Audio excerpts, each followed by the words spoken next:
El objetivo de la serie es ofrecer un panorama con respecto a las líneas temáticas y actividades académicas que se desarrollan en las cátedras extraordinarias que tienen como sede a la Coordinación de Humanidades de la UNAM. Las cátedras extraordinarias son espacios institucionales de discusión y aprendizaje, intercambio académico y análisis crítico en torno al estudio, la promoción, la difusión del conocimiento y las aportaciones de una personalidad académica, de una disciplina o de un tema específico. En armonía y congruencia con los fines sustantivos que señala la Ley Orgánica de la Universidad, se han diseñado como un mecanismo para la promoción del intercambio académico de vanguardia y de frontera sobre temas de especial interés para la sociedad mexicana, la comunidad universitaria y para grupos de investigación y docencia pertenecientes a instituciones de educación superior del extranjero.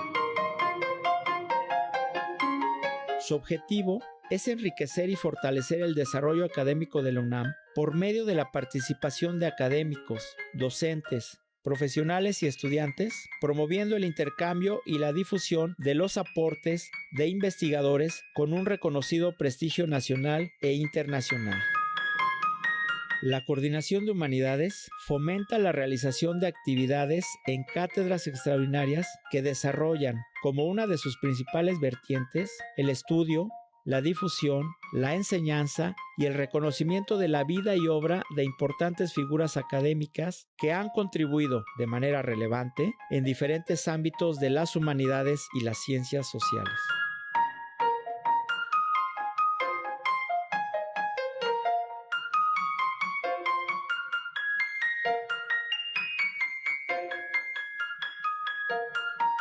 Es un honor darles la bienvenida a este cuarto programa preparado por la Coordinación de Humanidades y la Coordinación de Universidad Abierta y Educación Digital sobre las cátedras extraordinarias de la universidad en el campo de las humanidades. Para introducirnos al tema, vamos a ver el material que se preparó en general sobre las cátedras y esta cátedra en especial que veremos hoy, la Cátedra Extraordinaria Rubén Bonifaz Núñez.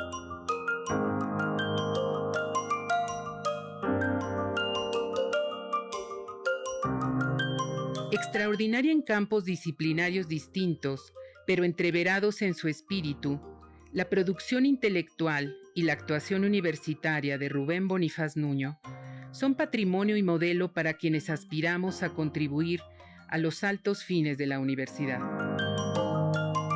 Formado integralmente en la Universidad Nacional Autónoma de México, su labor se consagró a acrecentar y hacer más profunda e interconectada la investigación en torno a las lenguas y a la cultura de nuestro país, así como a impulsar el desarrollo de los estudios humanísticos.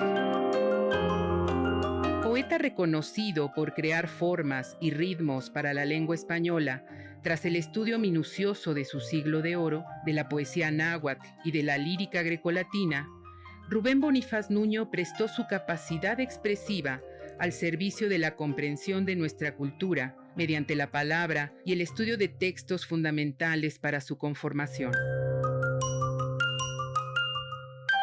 Rubén Bonifaz Nuño proyectó el Instituto de Investigaciones Filológicas como una entidad universitaria donde se asegure permanentemente para la nación mexicana la capacidad de conocerse a sí misma mediante el estudio de sus lenguas y sus textos orales o escritos fundamentales en tres vertientes constitutivas: la indoamericana, la greco-latina y la española e hispanoamericana. Tradujo Bonifaz Nuño integralmente a los mayores poetas líricos y épicos latinos y griegos: Homero, Píndaro, Horacio, Catulo, Propercio, Ovidio, Lucano, también a Eurípides, Julio César y Cicerón. En sus estudios introductorios y en su versión a la lengua mexicana, propone formas de apropiación de la expresión clásica, a la vez que extrae lecciones para los mexicanos a partir de los tiempos, acontecimientos y autores de antaño. Bonifaz Nuño sumó a las lecciones aprendidas en los autores clásicos grecolatinos y europeos el estudio de las culturas originarias de México en sus realizaciones verbales, icónicas y monumentales, para ofrecernos una visión del optimismo radical y el humanismo que las animó a emprender la construcción de grandes ciudades y monumentos en territorios vastos y muchas veces inhóspitos. En sus estudios, nos invita a sabernos herederos de esa valerosa e incesante creatividad cultural y a fincar en ello valores de resistencia ante asedios de diversa índole. Acerquémonos a su obra.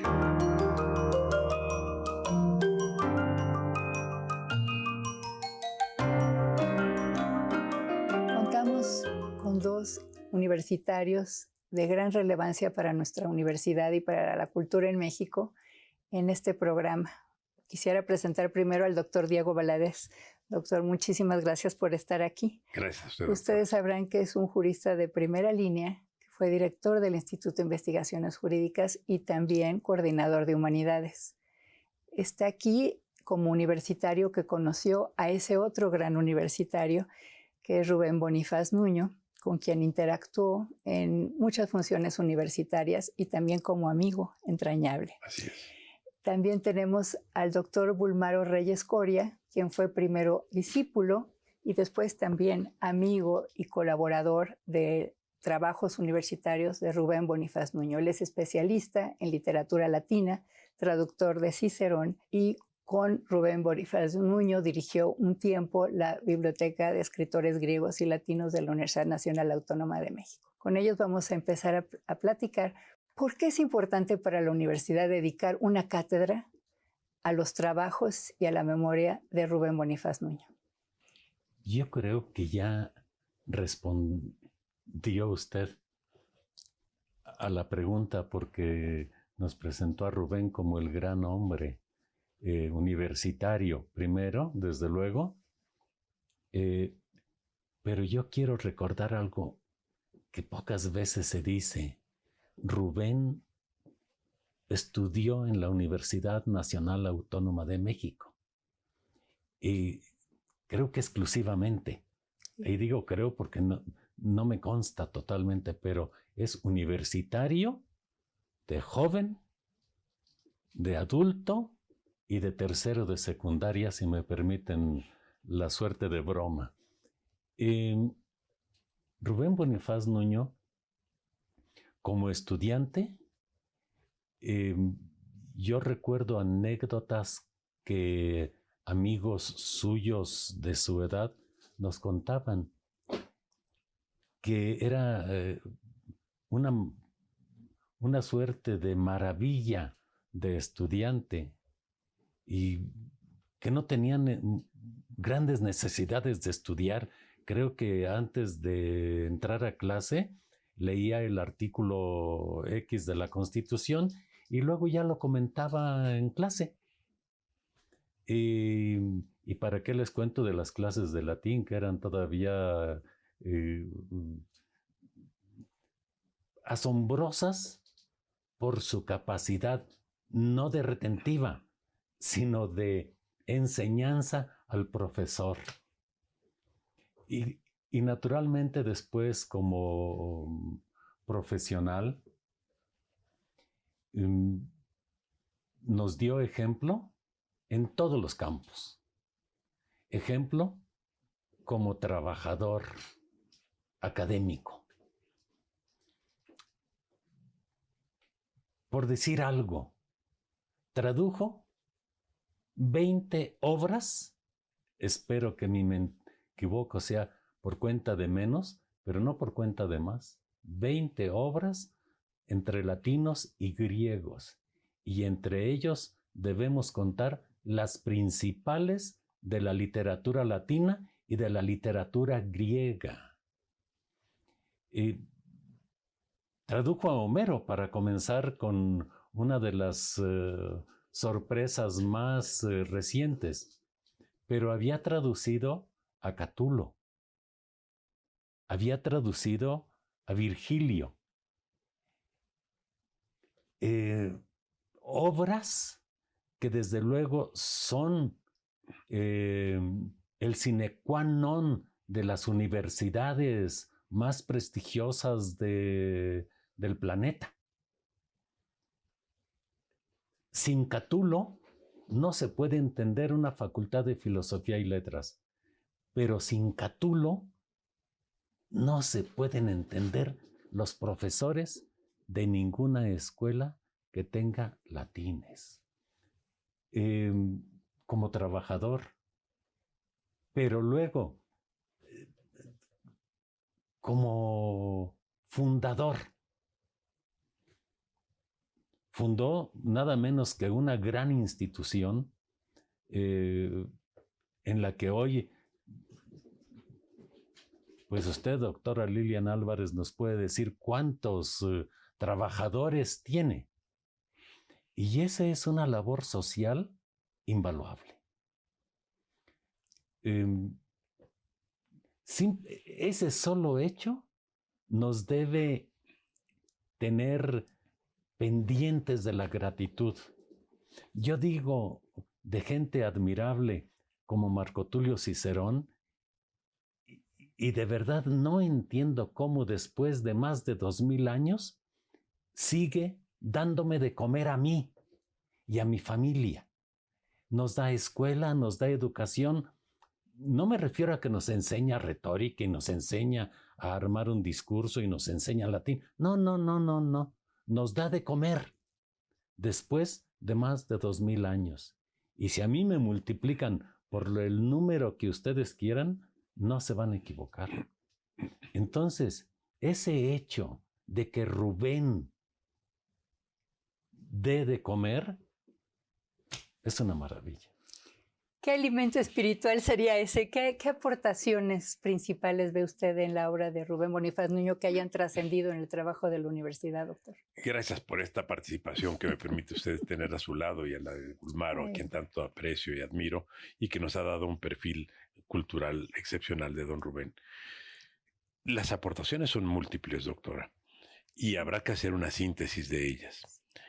En primer lugar, él era un hombre de una cultura sobresaliente y tenía por lo mismo el respeto y la admiración no solo del mundo cultural mexicano, sino del mundo cultural en general, porque al ser un autor dedicado y destinado en cuanto a su vida al mundo clásico, pues era conocido no solo en México, en América Latina, sino en Europa y en todos los lugares donde se trabajaba y se trabaja a los clásicos. Pero además de eso, él mismo era un autor, un gran poeta, pero además tenía como vocación no solo su propia obra, sino la obra de los demás, porque era muy generoso. Y usted lo sabe muy bien, porque usted lo trató muy de cerca y fue una de las personas por quienes me consta él tuvo más respeto y afecto, igual que por Gulmaro. Ahora, además de sus atributos como creador y como latinista y helenista, era un universitario formado y forjado en la más firme disciplina de lealtad a la institución. Y eso lo hizo no solo ser un forjador de generaciones, sino también un forjador de directivos de la universidad. No solo preparó profesores e investigadores, preparó también a quienes dirigían o dirigieron posteriormente a la universidad. Y era el consultor número 1, lo mismo de directores de institutos, de escuelas, de facultades, de coordinadores, pero asimismo de rectores. Y eso me consta. De manera que el criterio de don Rubén se permeó toda la vida institucional. Y algo más. Era una de las figuras respetadas en la nación y por tanto el prestigio de don Rubén prestigiaba a la universidad. Y para referirse a la universidad en épocas sobre todo aciagas y tormentosas, muchas personas tenían en cuenta la presencia de una figura emblemática de la dignidad universitaria como era Rubén Bonifaz Nuño. De manera que su servicio no fue solo el que prestó como investigador y como profesor, fue el que prestó como un ser humano y como un referente de la cultura nacional y de la cultura universitaria. Pues grandes lecciones, como nos decía también el doctor Bulmaro Reyes, que nos enseñó muchas cosas en muchos campos. Yo quisiera agradecer su presencia, su contribución a este programa y todos los trabajos que han hecho en torno a la herencia cultural que nos deja este gran maestro y que estamos transmitiendo a las siguientes generaciones por medio de esta cátedra. Muchas gracias. Muchas gracias a usted, doctora. Muchas gracias, doctor. Después de esta primera plática, vamos a ver una cápsula donde la albacea de Rubén Bonifaz Nuño y encargada del recinto Rubén Bonifaz Nuño de la universidad nos habla sobre qué se hace ahí, qué encontraremos ahí si vamos a visitar.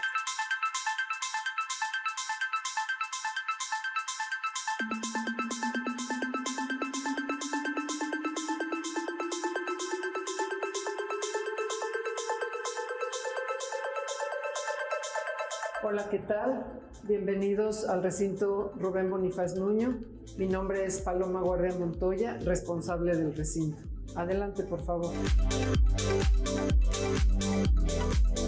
Bueno, aquí les voy a dar una breve introducción de lo que está conformado el recinto. Esta, como ven, es el área secretarial y en donde están todos los documentos que estamos clasificando. Vamos a pasar a un cubículo en donde están ya las cajas que se han inventariado con una relación simple de lo que es el archivo. Como podrán ver, en este cubículo se hace todo el trabajo manual de clasificación, de separación de fotos y de documentos. Aquí, como pueden observar, llevamos 17 cajas de archivo que está conformado por documentos, por cartas, por recortes de periódico. Pero allá adentro, en el área museográfica, que realmente es el recinto Rubén Bonifaz Nuño, que es la esencia de esta magnífica oficina, les voy a explicar adentro. Ahora, como ven, ya estamos entrando a lo que es realmente la esencia de este recinto. Es el área museográfica que fue adornada y pensada por el museógrafo Vicente Guijosa. En ese momento pertenecía al ISUE. Les voy a explicar, por ejemplo, en este librero que ven ustedes, únicamente hay obra escrita por el doctor Bonifaz Nuño. No hay nada de otro autor. Está su obra de traducción de la Bibliotheca Scriptorum Graecorum et Romanorum Mexicana, está su obra de poesía, está su obra de colonización, están sus trabajos de arte, como los libros que hizo para el Museo Amparo, para Santos Balmori, para Ricardo Martínez, está su colección de libros de texto en los cuales participó como asesor. En el recinto Rubén Bonifaz Nuño se resguarda un archivo literario, un archivo filosófico, filológico, de gran importancia para la historia de México, del mayor humanista del siglo XX. También contamos aquí con la correspondencia que se tenían entre grandes personalidades del arte, de la cultura, de la ciencia, personas de México, personas de Latinoamérica, algunos amigos de Europa que se escribían continuamente. Contamos con cartas muy emotivas de Alfonso Reyes, Antonio Caso, Jaime Torres Bodet, Agustín Yáñez, Octavio Paz, escritores que mantenían con él una estrecha relación. Ahora, la fundamental función del recinto es resguardar, conservar, describir y dar a conocer el material del recinto para preservar este archivo y que este archivo tan importante para la historia de México no se pierda, no quede rezagado en un lugar y en otro, sino que esté concentrado aquí para que tanto investigadores, alumnos, gente de público lo puedan visitar.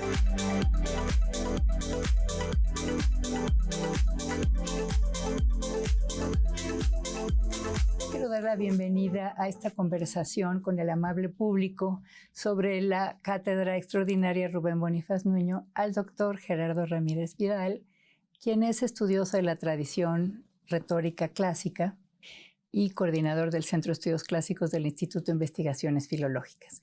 En este segmento vamos a hablar de las traducciones de los griegos y los latinos que emprendió Rubén Bonifaz Nuño y cómo este trabajo ha tenido un impacto como fundamento y como estímulo para el trabajo que se hace hoy en día en nuestro instituto y en el país. ¿Cuáles son, según usted, las características a grandes rasgos de las traducciones numerosas y célebres de Rubén Bonifaz Nuño?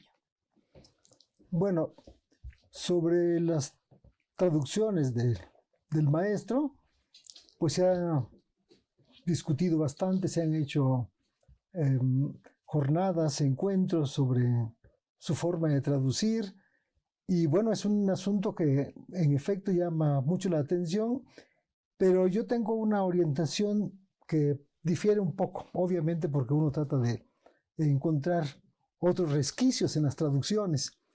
En general se piensa que es una traducción literal, ¿no? Y él rechazaba tanto la literal como la literaria. Entonces, lo que yo creo es que sus traducciones que se caracterizan por ir directamente al autor, no es el texto, no es el traductor que luego en sus traducciones expresa su fuerza poética, sino es el autor del texto original lo que él intenta rescatar. A esa traducción se le llama ad sententiam, porque trata en efecto de encontrar lo que el poeta quería decir, pero también cómo lo quería decir. Es una actividad sumamente compleja, porque lo que él quiere no es acercar el latín o el griego al español, sino lo contrario, acercar el español al latín, en este caso en especial. Y entonces los recursos que él tiene son numerosos y crean una traducción que parece muy novedosa, pero que tiene una larguísima historia, que va hasta Cicerón. Cicerón, que también él lo dice con mucha claridad, que él traduce ad sententiam, es decir, buscando la intencionalidad poética del autor, no del traductor. Entonces, esto a mí me parece que si partimos de aquí, entonces podemos entender la estrategia, la técnica traductora del gran maestro que fue Rubén Bonifaz Nuño. Y esta es, yo creo, a mi juicio, la más importante aportación que dio a la cultura, a nuestro país. Entonces, si entendemos que él quiere rescatar al autor, pues entonces vemos que hay una legitimidad en su trabajo, en su tarea como traductor. Entonces, también esto se vincula mucho con la actividad descolonizadora, ¿no? Porque entonces él no está tratando de darle al autor lo que él piensa, sino rescatar lo que él piensa, respetar y rescatarlo ideas, para nosotros. Y rescatarlo para nosotros y para difundirlo. Entonces, bueno, pues esto yo me parece que es de enorme importancia y hay que entenderlo lo mejor posible. Muy bien. Esa acción de traducir lo hace a los autores clásicos asequibles para nosotros de cierta manera en nuestra lengua, pero tuvo otro camino de hacer esto, que fueron los ensayos con que siempre acompañó sus traducciones. No sé si el doctor Bulmaro Reyes o usted nos quieran hablar de esa otra parte de sus traducciones, que son los estudios. Yo brevemente, para no ocupar el tiempo que no me pertenece, pero una cosa muy importante, quiero agrandar esto porque sí me parece que debe de tomar en cuenta, son las paráfrasis que elabora, pero ahí sí de una manera pues poética, en las introducciones. Ahí encontramos los resúmenes extraordinarios que uno puede leer con enorme agrado, con enorme placer, y entonces me parece que la persona con solo leer esta parte está encontrando propiamente el sentido del texto que luego viene traducido para el que quiera. Tiene una base para entrar. Este trabajo que no es siempre fácil porque está, como usted dice, acercando dos lenguas muy antiguas al español que hablamos hoy. ¿Qué diría usted, doctor, a nuestro público? ¿Qué obras le gustan a usted esa traducción? Sé que todas, pero si tuviera que escoger alguna por su trascendencia para los lectores y jóvenes de hoy, ¿cuál escogería o cuáles escogería? Primero, ¿puedo disentir de ustedes dos? Sí. Es la universidad. No estoy de acuerdo en que Rubén rechazara o no estuviera de acuerdo con la traducción literal. Tampoco estoy de acuerdo con que Rubén hizo eso que llama estudio introductorio para introducirnos a la obra de X. No, él escribía porque llevaba en el estómago, en sus tripas, para hablar con su lenguaje de pelado mexicano, llevaba un genio que no lo dejaba en paz. Rubén leía en latín un texto latino y ya se lo aprendía, él se lo aprendía a la primera lectura. Era un genio, repito, era un genio verdadero. Una vez que él tenía el texto allá donde dije, él lo ponía en una suerte de introducción que llamó así probablemente para cumplir con algún requisito formal. Pero, ¿qué ocurre por citar una de esas así mal llamadas introducciones? Porque si se fijan además, la palabra introducción no está sobre las palabras mismas, sino está en una hoja aparte. Y luego él acá le da otro título. Pero ¿qué ocurrió en la realidad? El lector que leyó a Rubén Bonifaz Nuño en la mal llamada introducción a las Metamorfosis de Ovidio, ya no lee las Metamorfosis de Ovidio. Porque ya no tiene necesidad de leerlas. Ya, lo voy a decir absurdamente, ya las leyó en Bonifaz y son verdaderas recreaciones. Verdaderas. Esos ensayos. Esos llamados ensayos también son verdaderas creaciones literarias. Sí lo son. Mira, ¿cuál prefiero yo? Alguien me ha preguntado, a ver, ¿quién es tu hijo preferido? Pues que no tengo. No, sí tengo hijos, pero no un preferido. No hay manera de escoger una traducción de Rubén como la preferida. Pero quiero decir que ninguna rechazó la literalidad. Lo que ocurre con Rubén, porque dije que estaba yo oponiéndome. ¿Qué es lo que ocurre con Rubén? Con la literalidad y lo literario. Es que dice Rubén que no es posible traducir literalmente a los griegos. ¡Qué barbaridad! Eso lo dijo él. No es posible traducirlo literalmente. ¿Pero qué hizo con la Ilíada? La tradujo literalmente. Y dice, a Píndaro no se puede. No se puede traducir palabra por palabra a Píndaro. Mentira. Porque la tradujo literalmente. Y todo estudiante de griego me dará la razón. Puede leer el texto original de Píndaro en la traducción de Rubén sin mucho griego, con el primer año, con que lo pueda leer sin entenderlo el griego, leyendo a Rubén puede leer a Píndaro. ¿Por qué? Porque está traduciendo palabra a palabra. Y no es posible eso prácticamente en ninguna traducción francesa. Con esto cerramos esta sección y les agradezco muchísimo, doctor Búlmaro Reyes, doctor Gerardo Ramírez Vidal. Al contrario, gracias por la invitación. Y gracias por su participación y sigo invitando al público a que nos haga saber sus intereses, sus comentarios, sus preguntas, para que en esta ocasión o en una siguiente podamos darles respuesta a sus inquietudes, a sus intereses. Vamos a una pausa.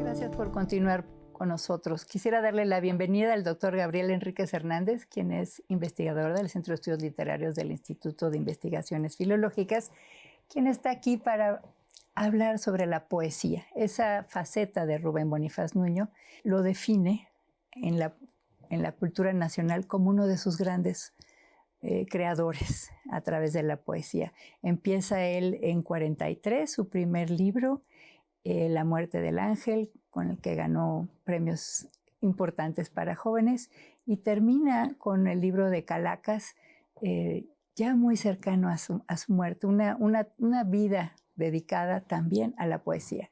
Yo quisiera preguntarle al doctor Gabriel Enríquez Hernández, ¿qué libro entre los muchísimos que escribió Rubén Bonifaz Nuño le parece relevante para este momento y para los lectores jóvenes de hoy?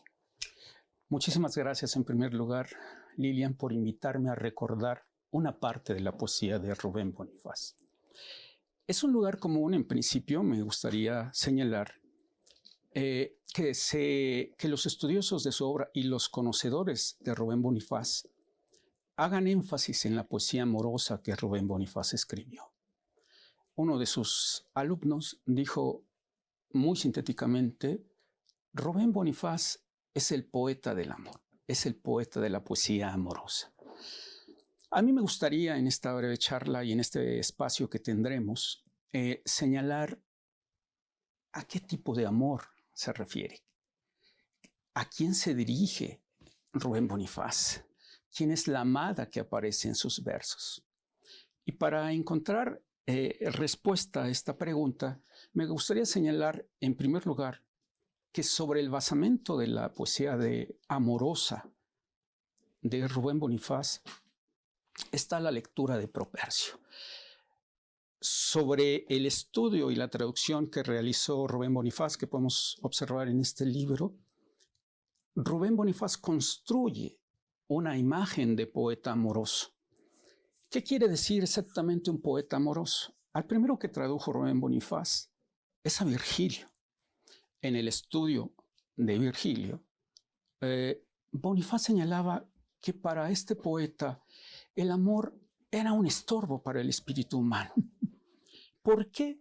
Porque causaba falta de libertad y falta de orden, dos elementos esenciales para la cultura y la sociedad romana.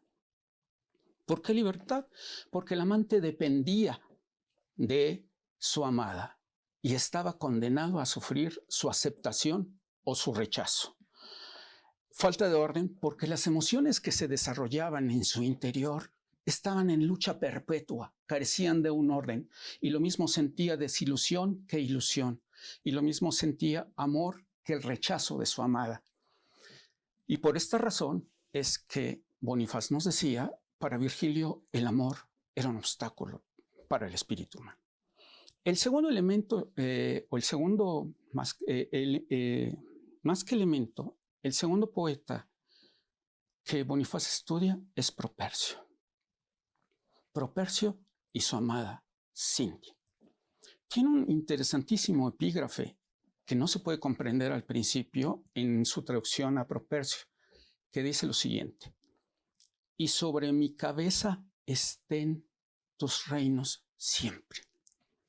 Desde luego que se refiere a Cintia. Bonifaz escribió otro libro que se llama Los reinos de Cintia. Lo que Bonifaz, un poeta absolutamente consciente de su arte, del arte de escribir versos, y en este caso del arte de escribir versos de amor, estaba presente la imagen de la amada. No solo Cintia, porque cuando uno lee a Bonifaz y lea su poesía amorosa, se pregunta, ¿quién es la amada ¿A quién se dirige Rubén Bonifaz cuando escribe sus versos amorosos? Desde luego, nunca faltan las biografías o los datos biográficos. Podemos pensar, por ejemplo, en El manto y la corona, que es el gran libro de versos amorosos que escribe Bonifaz. Están dedicados a una bailarina oaxaqueña. Pero Bonifaz no se refiere a esa amada.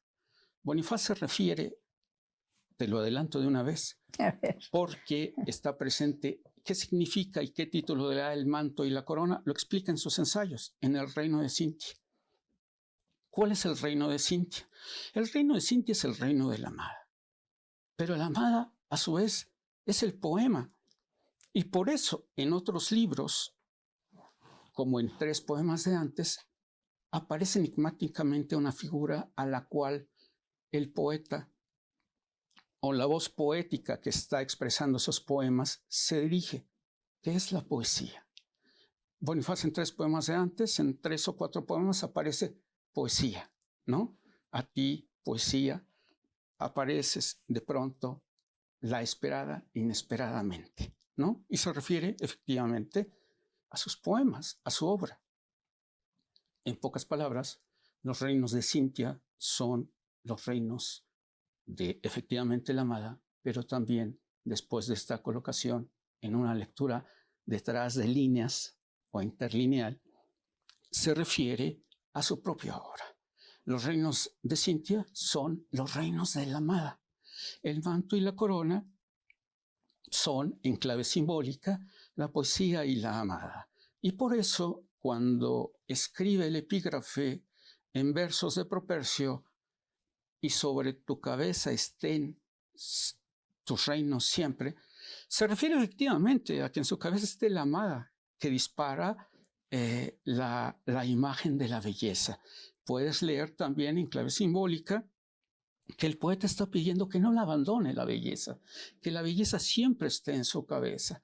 Entonces, cuando Bonifaz escribe, desde luego que está escribiendo una persona real, puede ser una persona real, que puede ser la bailarina de ballet oaxaqueña, pero en el fondo está escribiendo verdaderamente a la poesía, que no la abandone nunca, ¿sí?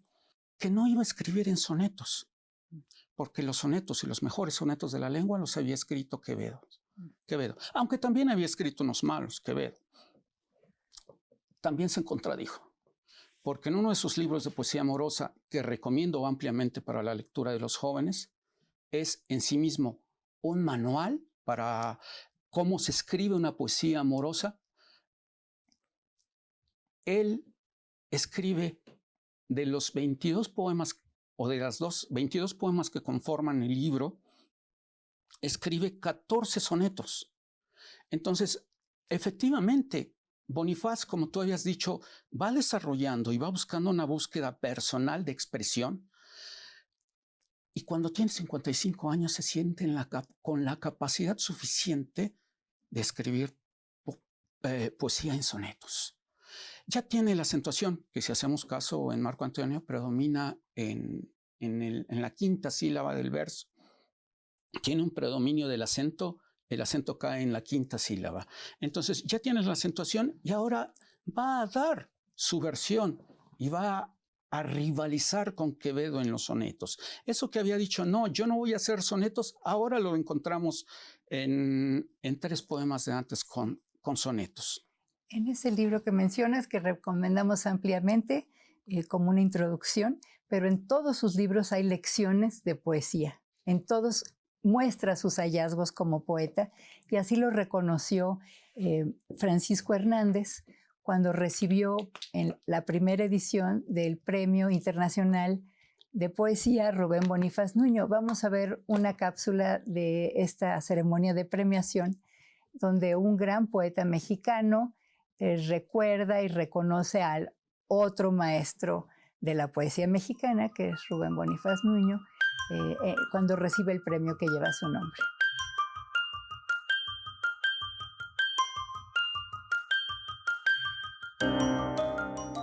Monólogo que me permite dialogar con el poeta Rubén Bonifaz Nuño en un parque de Córdoba, Veracruz.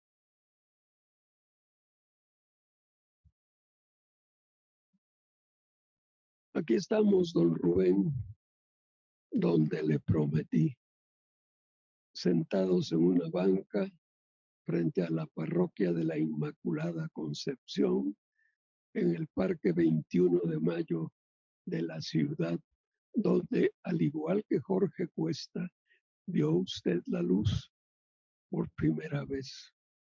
No sé si era de día o de noche, pero aquí se encontró con esa claridad que, según dicen, a veces deslumbra hasta que todo se oscurece. Bueno, don Rubén, si nos dirigimos a los portales, podemos comer en el balcón de Ceballos y más tarde podríamos visitar el Centro Cultural Jorge Cuesta. ¿Le parece bien? Y a propósito, poeta, ¿y su museo o su centro cultural para cuándo? Ni hablar. Ellos se lo pierden. Hace calorcito, ¿verdad? No sería raro que la temperatura llegara a 400 grados. De las realidades rubenianas, recuerda aquella vez que llegué a La Lechuza, la taquería donde cada jueves nos reuníamos a cenar, y al encontrarlo solo, comencé a platicarle una pena de amor que me hacía sentir terriblemente desdichado.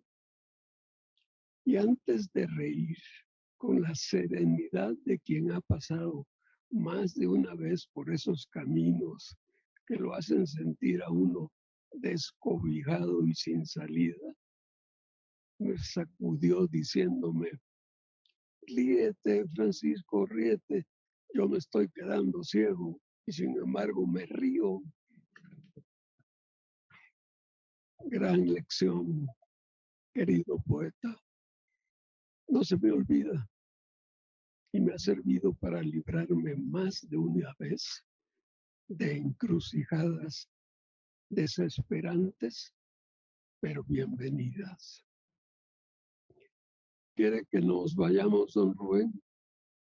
¿Le interesa ver si aún existe la casa donde vivió de niño o el sitio donde su padre era telegrafista?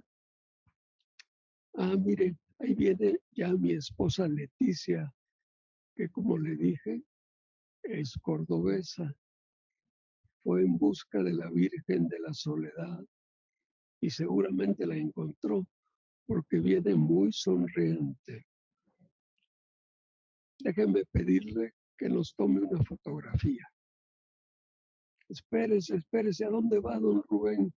¿Cómo que no piensa salir en la foto? Si hay alguien aquí que sea verdaderamente un fantasma, soy yo, no usted. ¿No lo cree?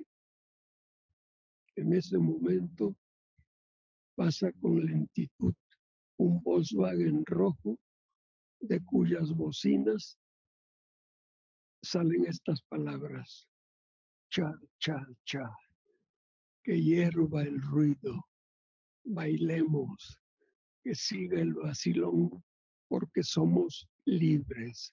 Así que negra al que no quiera salir aullando, mientras nosotros seguimos leyendo y escribiendo.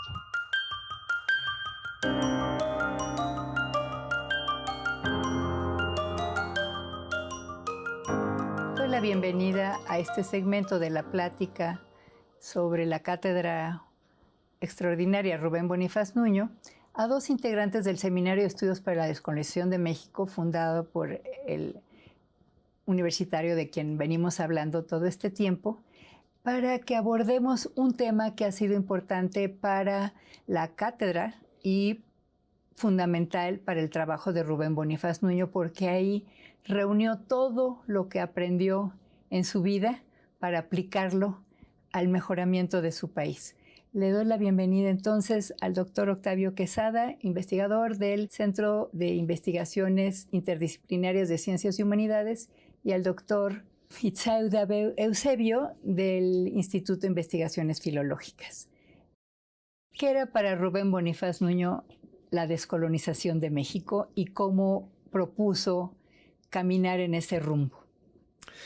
Bueno, la descolonización de México sabemos muy bien que fue un interés central para el doctor Bonifaz. Sabemos que es una forma de dominio, de dominación que se ha históricamente aparecido en muy distintos tiempos, pero yo creo que el doctor Bonifaz se interesó particularmente en la descolonización del pensamiento y de la identidad en muchos sentidos. Entonces es una aportación, me parece, muy importante la que hizo, porque no se trataba nada más de una descolonización en el sentido de tener un poco más de libertad individual como pueblo, como nación, sino descolonizar nuestra propia historia y por encima de todo la noción que tenemos sobre nosotros mismos. Es un trabajo intelectual que se puede llevar a cabo en una universidad haciendo sus funciones. Sí, naturalmente. Eso, de hecho, es muy importante esto que usted menciona, porque la sistematización de este tipo de investigaciones es de la mayor trascendencia y no es nada más una cosa que muchas veces se siente como superada, como si la colonización ya hubiera terminado. Todo lo contrario, es algo que existe, vigente, en este tiempo, y es importante, por tanto, trabajar en ese sentido, como lo inauguró el doctor Bonifaz. ¿Y cuáles fueron las líneas de trabajo y el método que él propuso? Fue fundamentalmente dirigido hacia nuestra propia historia, nuestra propia concepción de quiénes somos, de dónde venimos, para poder entender un poco en realidad, nuestra propia identidad, valga la redundancia. ¿Y qué estudió para llegar a ello? Para ello estudió fundamentalmente las fuentes arqueológicas que son, valga la pena decirlo, nuestro contacto directo, nuestra fuente más directa de conocimiento sobre ese mundo antiguo que ahora tenemos hasta cierto punto olvidado. Entonces lo que hizo él fue analizar iconográficamente las imágenes antiguas, descalificando a priori, digamos, cuestionando más. Sí, poniéndolos, digamos, a un lado de su propia investigación, las interpretaciones que se le han dado a esas imágenes.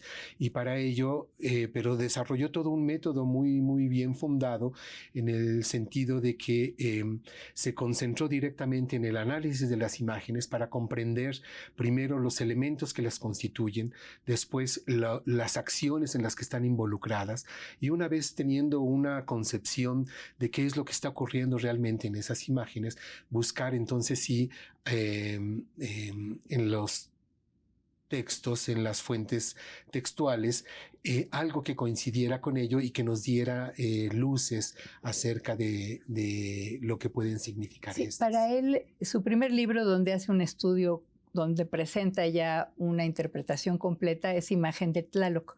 ¿Por qué la imagen de Tlaloc? La imagen de Tlaloc es porque esa es la divinidad, por una parte, más frecuente y que con mayor incidencia aparece en todas las culturas mesoamericanas. Ese quizás sea el verdadero denominador común de todo lo que llamamos actualmente Mesoamérica.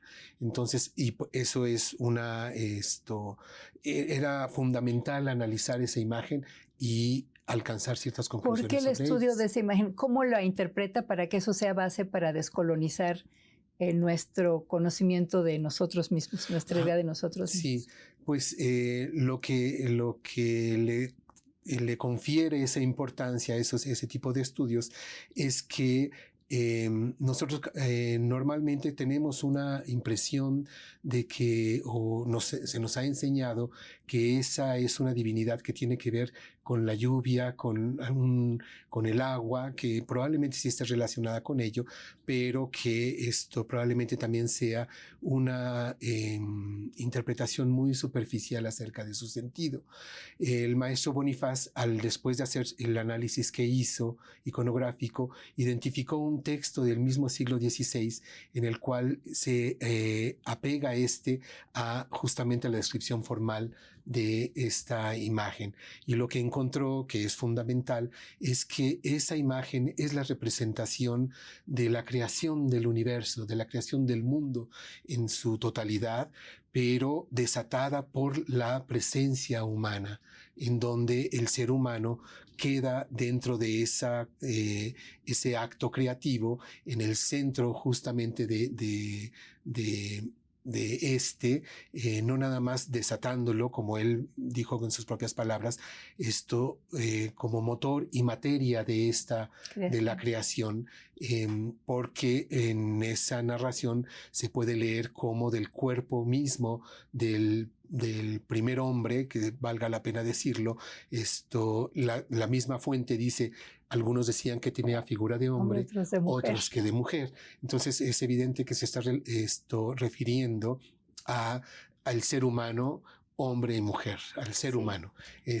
Y en tanto que es esa figura humana la que provoca en los dioses el deseo de crear y ofrece su propio cuerpo para que éste se lleve a cabo, entonces el ser humano queda en el centro de toda esta creación con una forma como de compromiso para mantener lo creado por los dioses, no por su voluntad, pero sí a través de su presencia y de su propia materia. Sí.